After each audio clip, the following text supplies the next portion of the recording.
Coffee and Headlines is brought to you by the generous support of our viewers and the following community partners. Best Cord Cutting TV, Before It's Tax Preparation, Bravo's Restaurant Bar, Casa Samtonieta Ingyelapa, El Rey Lounge de Versalles, John Boutique Hotel and Co-work, Monzon Brewing Company, Puerto Vallarta Neurofeedback, Owners Reps Puerto Vallarta, and Siam Cocina Thai. Thank you for your support, and thank you for supporting our community partners.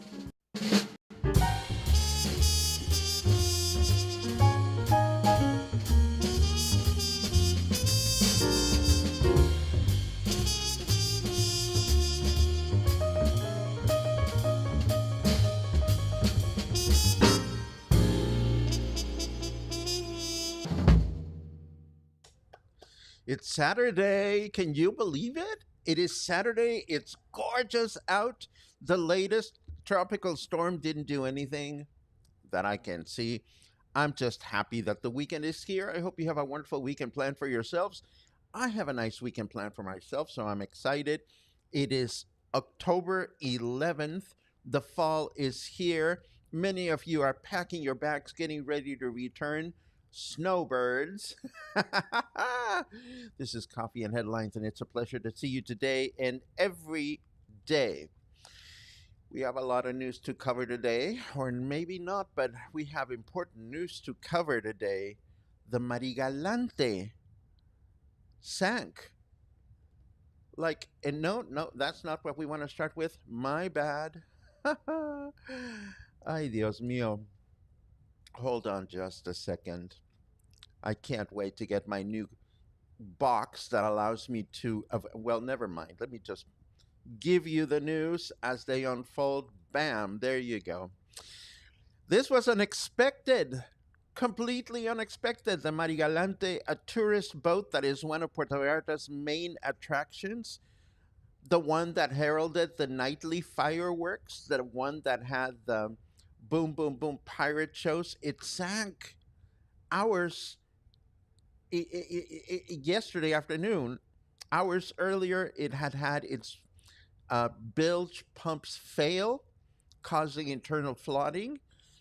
According to information confirmed by the Jalisco State Civil Protection and Fire Department, the boat had begun taking on water around noon yesterday, registering a rise of up to 1.5 meters in water level inside of the hull. At that time, personnel from the State Civil Protection, Municipal Fire Department, and members of the Navy responded to the scene to assist the crew and supervise the situation. They managed to temporarily stabilize the boat after repairing one of the affected pumps. However, hours later, despite their efforts, the galleon could not withstand the structural damage caused by the ingress of water and ended up partially sinking in the bay near the coast. The company that owns the Marigalante confirmed to the Puerto Vallarta community that following that failure, the historic galleon sank this Friday, yesterday, off the city center. It was built in 1987 and officially launched in 1992 to commemorate the 500th anniversary of the discovery of America. The Marigalante was a replica of the Santa Maria, which was the ship on which Christopher Columbus crossed the Atlantic. Since its arrival in Puerto Vallarta, it had become a living symbol of identity, history, and pride, gracing our waters with its majestic presence and offering unforgettable experiences to millions of visitors.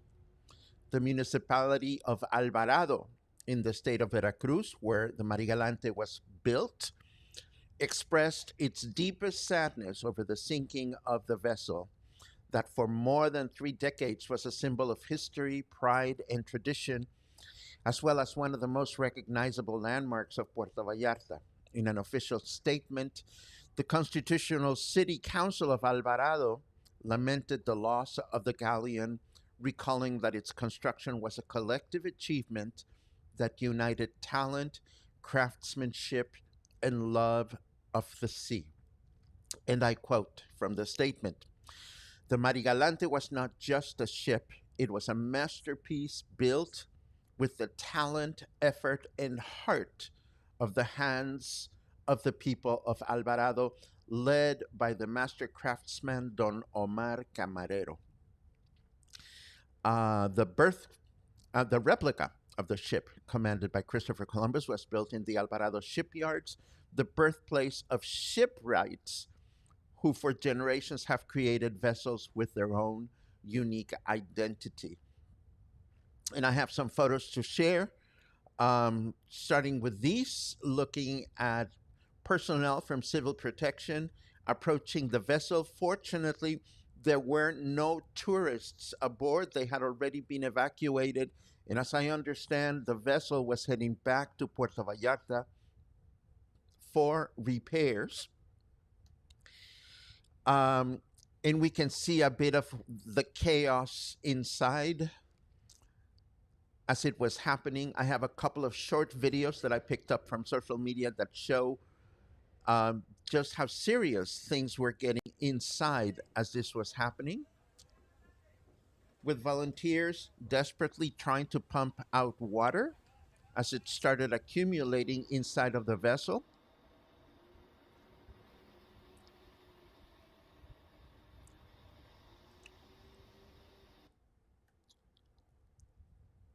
And eventually, there was nothing that could be done to save her.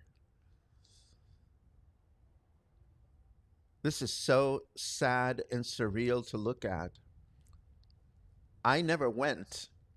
I never went on the pirate ship. I had a couple of opportunities, but I never went. And that is something that I will always regret moving forward. If you had a chance to go on the Marigalante, I truly hope you will treasure your memories of the experience, because this is something that will not be easily recreated. And there she goes. Wow.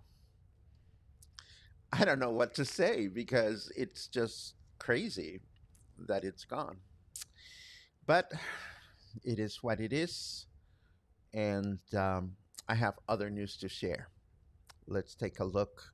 Residents and business owners on Paseo Diaz Ordaz Street expressed their dissatisfaction with the municipal government's new project to expand the Malecón and make it completely pedestrian friendly from the Hotel Rosita to Parque Hidalgo.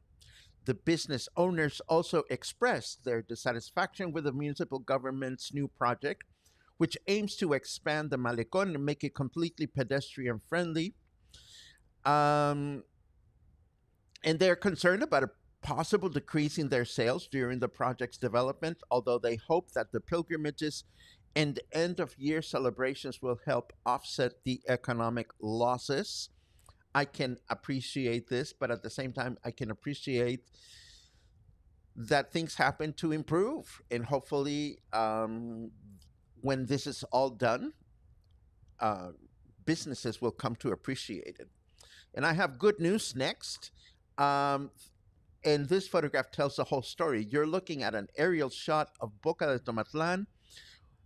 And what this is about is, after many years of waiting, Boca de Tomatlán finally saw a long-held dream come true. Mayor Munguia, as he campaigned for, inaugurated Pelicano Street, a new road that will serve as an exit to Federal Highway 200 and benefit thousands of tourists who visit each month. This is not only good for traffic, but think about it. If you have ever been to Boca de Tomatlán, there is only one street available to go in and out of the town until this new street was inaugurated. But heaven forbid, should something dangerous happen that prevents people from accessing the only exit the town has, other than the ocean, it would have been not very good. So it's a good thing that Boca de Tomatlán now has two choices. Well, the new street apparently is going to be used just to get out, but that is much better than just having one option to go in and out And last but not least, this one I forgot to share with you yesterday. Nayarit Governor Miguel Ángel Navarro visited the Nuevo Nayarit nautical neighborhood to inaugurate a luxury hotel on Avenida Cocoteros across from the business center. And he took the opportunity to emphasize and reaffirm that the name Vallarta no longer has a place in the new tourism and hotel developments seeking to establish themselves in Banderas Bay, the anchor of Riviera Nayarit. Apparently, the hotel was going to be called Hotel Único Vallarta, but the good governor didn't like that all that much, so he got in touch with the management and said, can you change that to Único Riviera Nayarit? And that's exactly what happened. It is worth remembering that Governor Navarro came into office 4 years ago. And since the beginning of his administration, he has had this crusade to extinguish the existence of the word Vallarta north of the border in the state of Nayarit. And that's what it is. I mean, I suppose we have the good end of the stick in that one because we are in Puerto Vallarta and this is the state of Jalisco. But I don't know that it makes that much of a difference to people out there. What do you think? What do you think? Let me know your thoughts on Nayarit wanting to be called Nayarit and not Vallarta in any way, shape, or form.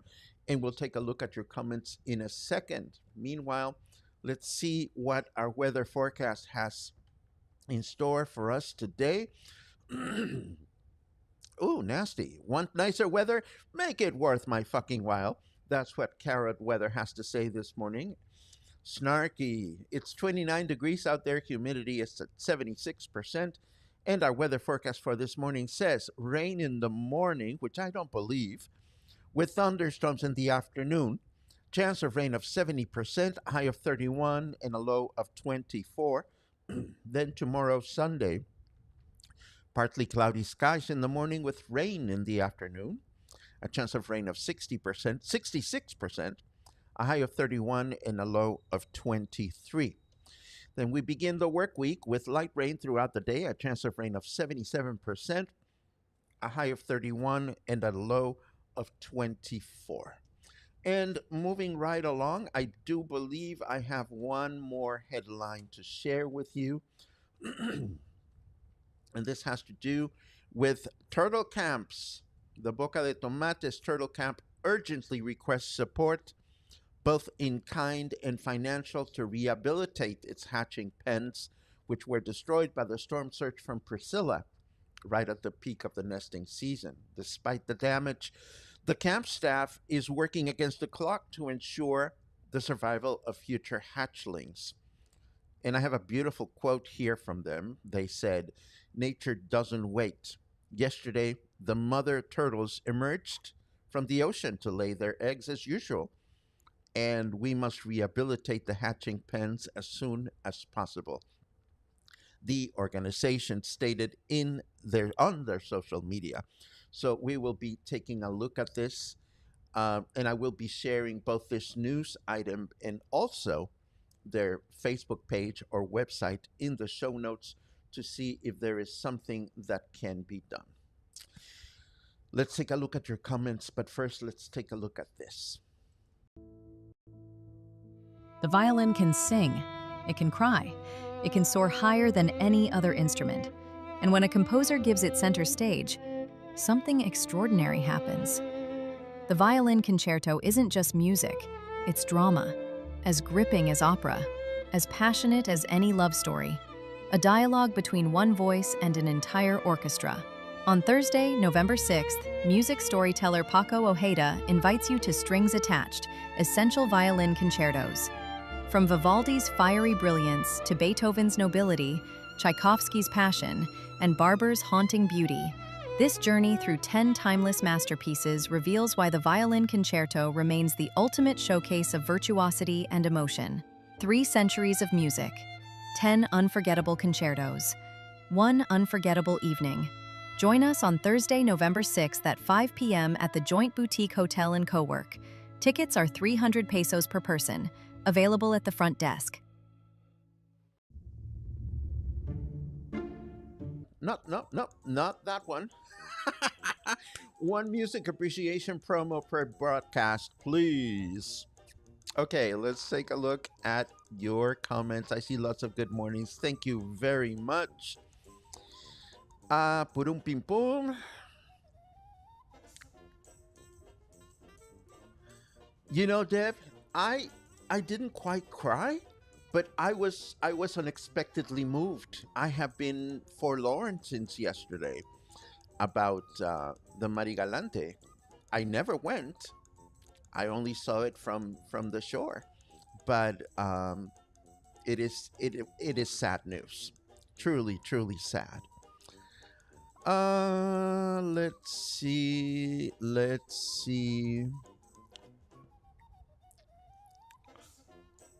So sad. I always look forward to seeing the ship in the evenings and the fireworks. Well, the fireworks were like that constant reminder of, wherever you were in town, and if you heard a distant boom, one would say, well, it must be around 9 o'clock, because that's when the fireworks usually went on.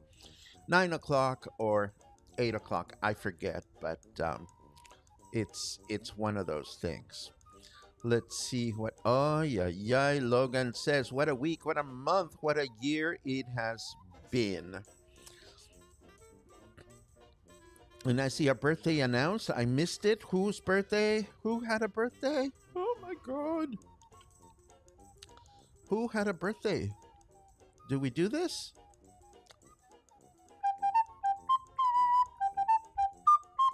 Who had a birthday? I missed it. Well, happy birthday, whoever had a birthday. Let's see what else we. Oh, Susan. I spent my 60th on the Marigalante in 2010. We'll never forget. What a good memory. Vicky recalls, our group went one time on the ship, but loved watching the fireworks nightly from our condo. Peggy says we looked forward to seeing her every night. How funny. Well, not funny, but how curious it is that we're all so affected by this.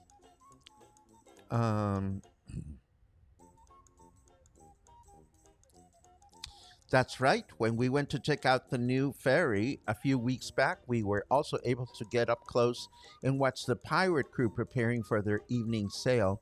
I'm glad we got to have one last look at her. That makes two of us, Logan. That was something. And yes, John says this happens in the eve of Columbus Day.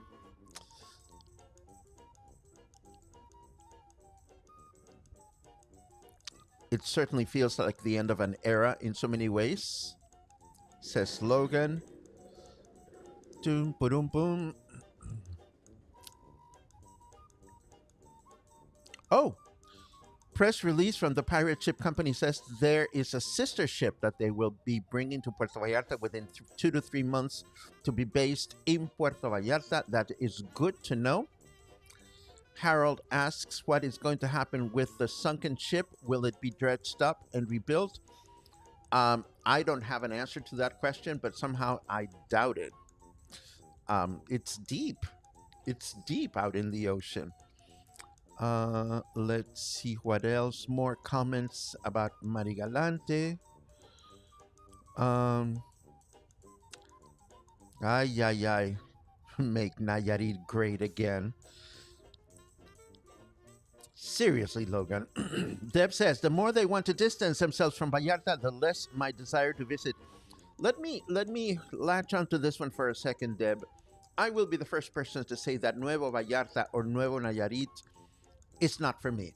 It feels, every time I go, I joke with my friends and say, I feel like I need a passport to enter. It feels like I'm going through like a gigantic golf course, which it is. This is no shame on people that enjoy that lifestyle, but spending time in Marina Vallarta or spending time in Nuevo Vallarta reminds me of something that doesn't quite feel Mexican to me, even though there are many places in Mexico where you find fancy condos and buildings like that. So it is part of the Mexican experience. It is not part of the Mexican experience I choose for myself. But going back to your comment, Deb, The one thing that I do want to throw into the mix is that while the government makes these kooky decisions about what to call themselves, there are gorgeous places in Nayarit and anywhere in Mexico. There are places that are worth visiting and not disregarded just because of the ideas of one governor. So I respect your lack of desire to visit, but don't get rid of it from your bucket list. We will continue to praise fun and interesting places in Nayarit despite the governor. Let's see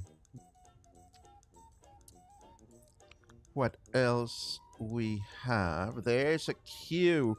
There is a turtle hatchery besides the El Oasis del Holy. Do you know if that was damaged by the hurricane? Asks Sheila. I would be surprised if it wasn't, because it's right there on the beach. So we just maybe haven't heard about that one because that one is run by the government, and I haven't seen any specific reports. But if you are in town, I would just walk there and I would say, hey, do you guys need some help? And see what's going on. Oh, my bad, Alan. Happy birthday. Happy birthday. We already did the deed. Happy birthday. Let's see. Boom, boom, boom, boom, boom. And Deb says, yes, a sister is a great thing. If there is indeed a sister to the Marigalante, I look forward to seeing it sailing in our bay. And with that said, it is time to sail on for the rest of the weekend. For those of you that have been signing up for my newsletter lately, and particularly checked on the box called Notes on Mindful Living, you will get a surprise at noontime. Yes, I have launched the project, and you'll get to see what it is all about. I'm excited. I feel good. And I look forward to you joining me on this new, very personal ride. And for those of you that didn't, well, maybe you will someday. In the meantime, go out and enjoy a great weekend, and I will see you again Monday morning. Have a good one.